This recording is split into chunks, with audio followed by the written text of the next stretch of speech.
Mes œuvres sont construites par série. En fait, dans la même série, chaque œuvre est calculée sur l'œuvre qui la précède par rapport à ses cotes, à ses dimensions, à l'angle de ses plis.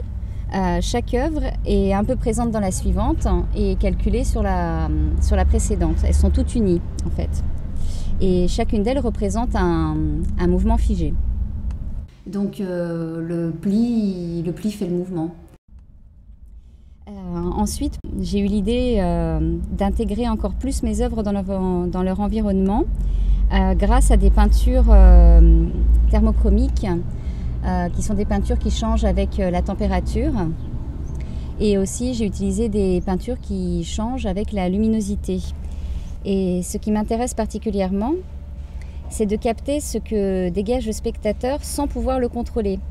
En fait, que l'interaction entre l'œuvre et le spectateur se passe presque à son insu. J'ai donc écarté tout ce qui était détecteur de mouvement ou détecteur de son, car ça permet une interaction trop évidente. J'ai choisi de capter des ions. L'idée étant de capter l'invisible en temps réel. Du coup, il y avait une œuvre que j'avais envie de faire depuis des années. Et là, après ce que j'ai vu au Forum de Neurosciences, je l'ai reprise et je travaille dessus actuellement. En fait, il s'agit d'une œuvre qui serait le résultat de plusieurs œuvres connectées entre elles. C'est-à-dire que quelqu'un a fait l'acquisition de cette œuvre, il l'a chez lui. Cette œuvre change par rapport à ce que cette personne dégage et en même temps, elle est connectée aux 3 autres œuvres ou à l'autre œuvre de la série qui est chez d'autres personnes. Et elles interagissent toutes entre elles.